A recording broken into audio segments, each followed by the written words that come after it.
Assalamualaikum warahmatullahi wabarakatuh. Kami dari kelompok 5 akan mempresentasikan hasil diskusi kami, yaitu tentang teori nativistik. Saya Wike Rahayu sebagai pemateri pertama. Dan saya Wati sebagai pemateri kedua. Baiklah, di sini ada 4 pembahasan mengenai teori nativistik. Yang pertama itu pengertian teori nativistik, yang kedua sejarah teori nativistik, yang ketiga kelebihan dan kekurangan teori nativistik, dan yang keempat bentuk implementasi pada proses pembelajaran.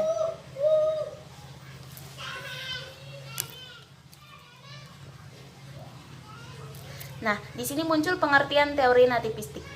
Nativisme berasal dari kata nativus yang berarti kelahiran.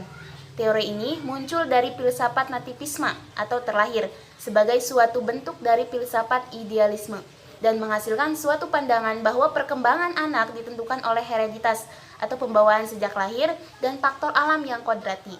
Pelopor dari teori ini adalah Arthur Schopenhauer, seorang filosof Jerman yang hidup pada tahun 1788 sampai dengan 1880, dan Noam Chomsky pada awal tahun 1960. Nah, yang kedua di sini sejarah teori nativistik. Dalam sejarah teori nativistik ini, bahwa perkembangan dan kemampuan berbahasa merupakan pembawaan dari sejak lahir atau dari sejak dilahirkannya manusia.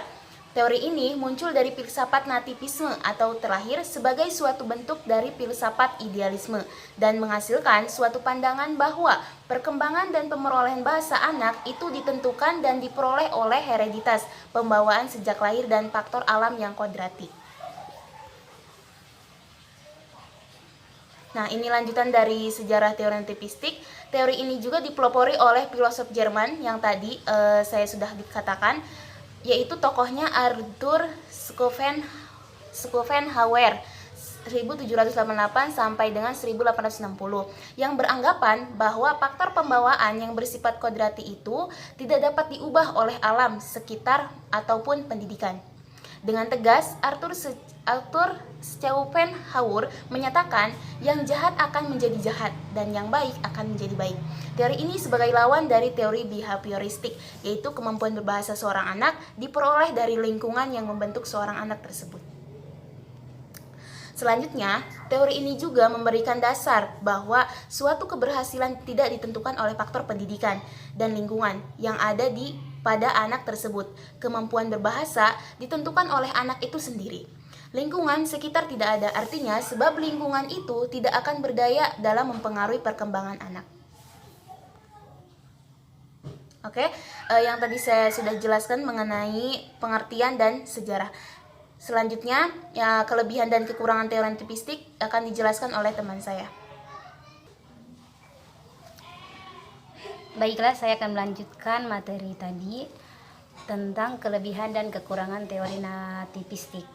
Yang pertama yaitu kelebihan teori nativistik.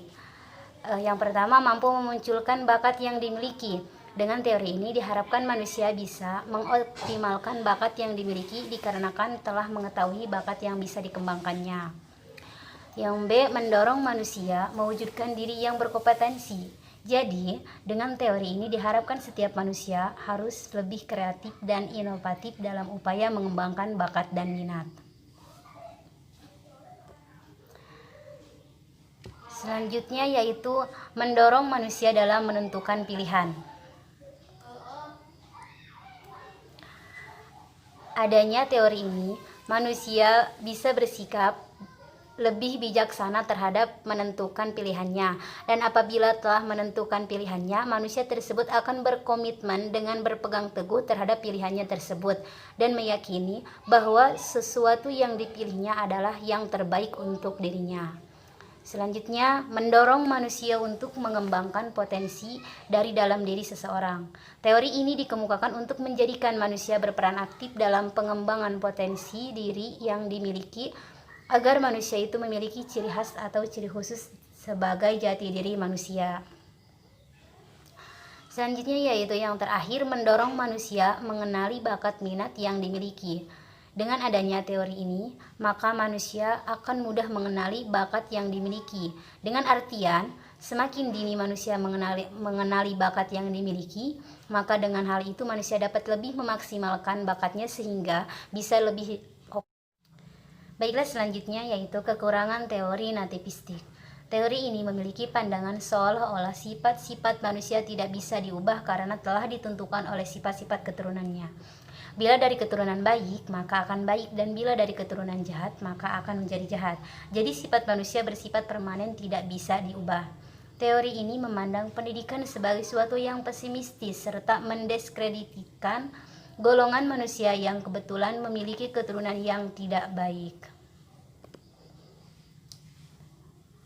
Selanjutnya yaitu bentuk-bentuk implementasi dalam pembelajaran.